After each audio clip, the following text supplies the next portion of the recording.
L'épopée acadienne.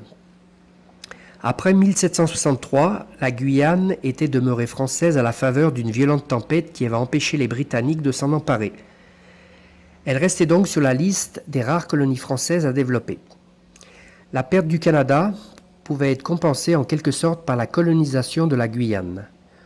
Le duc de Choiseul voulait en faire un nouveau Canada sous le nom de France équinoxiale, parce que la durée des jours et des nuits y reste approximativement la même tout au cours de l'année.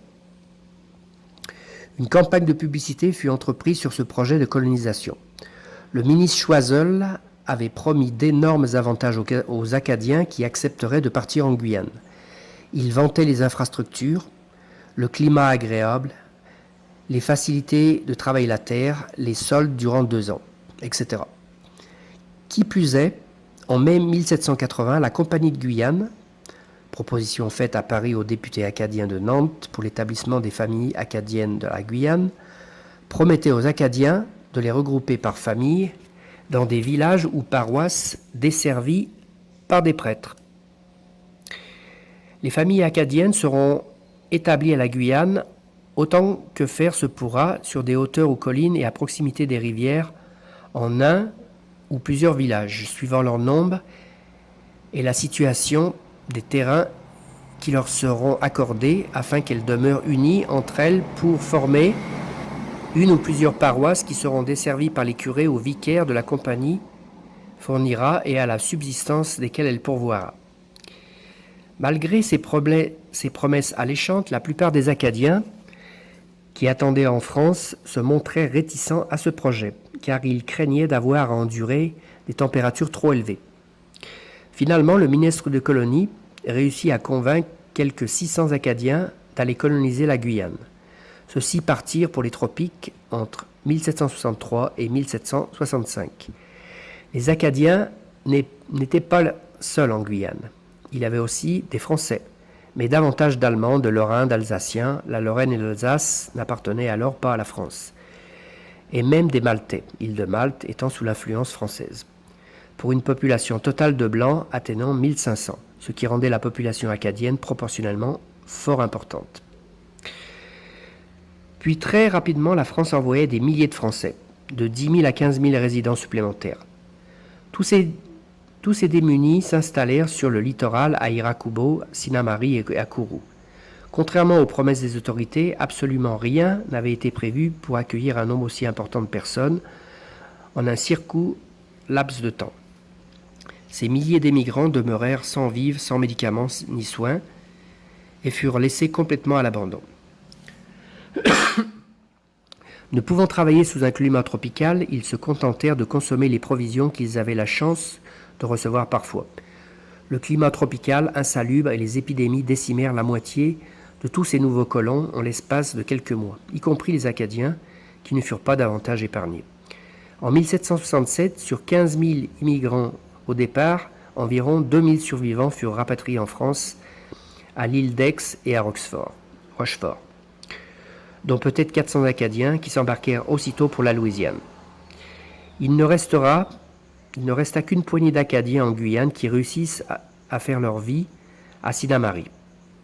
Après cette pénible expérience qui n'avait en rien amélioré la gloire de Louis XV, le ministre Choiseul perdit tout espoir d'envoyer les Acadiens peupler d'autres colonies. La population blanche. Quelques années plus tard, en 1772, on ne comptait plus qu'1 million de Blancs en Guyane pour une population de 8500 esclaves noirs.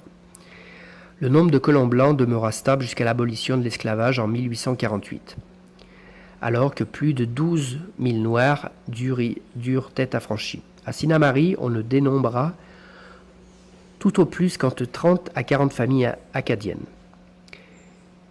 Les dernières familles blanches, toutes origines confondues, semblent avoir disparu sans laisser de traces entre 1848 et 1900.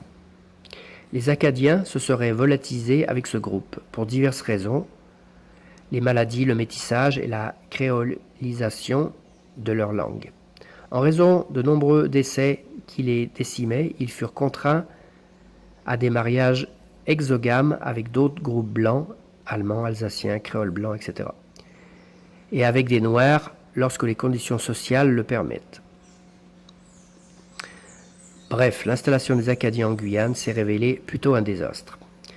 Néanmoins, pendant des années, la Guyane fut ainsi occupée, tantôt par les Hollandais, tantôt par les Français, puis les rivalités franco-anglaises firent passer la Guyane sous l'autorité de l'Angleterre, qui, après s'être emparée du territoire, le céda en 1667 à la Hollande lors du traité de Breda. Enfin, en 1677, l'amiral français Jean d'Estrée reconquit pour le compte de Louis XIV le territoire de la Guyane. L'esclavage. La traite négrière et l'esclavage ont été pendant plusieurs siècles les moteurs de l'économie des Caraïbes et de l'Amérique du Sud. Au XVIe siècle, les colons espagnols avaient d'abord obligé les populations amérindiennes à travailler la terre. Ces populations indigènes, n'ayant pas survécu aux dures conditions d'esclavage en raison des maladies et du travail harassant, les Espagnols commencèrent alors à importer des Africains dans les colonies parce qu'ils y étaient réputés mieux supporter le travail forcé dans le climat éprouvant des Caraïbes et de l'Amérique équatoriale. La France, à l'exemple des autres puissances européennes, n'a pas fait exception et s'est mise aussi à l'esclavagisme. En 1673, le roi Louis XIV autorisa la création de la Compagnie du Sénégal qui devait construire des esclaves noirs aux Antilles, des esclaves noirs aux Antilles et à la Guyane.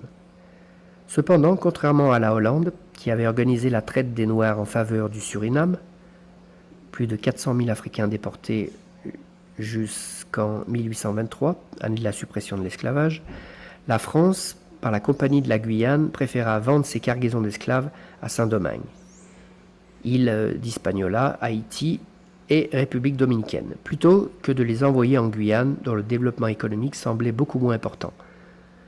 De fait, plus de 700 000 esclaves furent déportés aux Antilles françaises entre 1673 et 1789, dont 600 000 juste à Saint-Domingue. Les autres furent envoyés en Martinique, en Guadeloupe, à Saint-Christophe, devenu aujourd'hui Saint-Kitts-et-Nevis. Au moment de la suppression de l'esclavage en juin 1848, la Guyane ne comptait que quelques 12 500 esclaves. Grâce à cette modeste main-d'œuvre, la colonie effectua la prospection des forêts, l'établissement de plantations de sucre et l'exploitation du sous-sol. Quant aux efforts de colonisation française, ils se soldèrent par des échecs, la plupart des colons blancs ayant trouvé la mort. C'est pourquoi les Africains déracinés constituèrent très vite la majorité de la population guyanaise. Afin de protéger les esclaves des îles françaises et la Guyane contre les excès de leur maître, le ministre Colbert avait obtenu de Louis XIV une ordonnance en 1685 instaurant un régime précisant les devoirs des maîtres et des esclaves. Ce code, appelé Code noir, restera en vigueur dans toutes les Antilles et en Guyane jusqu'en 1848, date de l'abolition définitive de l'esclavage par la France. Mais il fut rarement respecté. Bien que ce code ne traitât pas des questions de langue, il dépouillait l'esclave de toute son identité. En effet, après le baptême catholique obligatoire, l'Africain devenait un nègre et changeait de nom, abandonnant ses habitudes vestimentaires et sa langue, puis était marqué au fer rouge et affecté au travail servile. Dans l'incapacité ou l'impossibilité d'apprendre la langue du maître, les esclaves s'approprièrent néanmoins les mots de celui-ci en recourant à la grammaire africaine qu'ils connaissaient. Du contact entre les maîtres dominants et les ethnies africaines dominées vont naître de nouvelles langues, les créoles. C'est donc à cette époque de l'esclavage que se formèrent les différents créoles. Le terme créole possède deux étymologies, l'une portugaise, crioulo, l'autre espagnole, criollo, qui viennent du même mot latin criar, signifiant nourrir, ou plus précisément serviteur nourri dans la maison, et servant à désigner l'enfant blanc nés et élevés dans les colonies européennes. Puis ce mot sera utilisé pour désigner également la population noire et, par voie de conséquence, la langue de cette population. En Guyane, comme dans les anciennes colonies françaises, Martinique, Guadeloupe, Saint-Domingue, La Réunion, etc., la base lexicale du créole s'est élaborée à partir du français.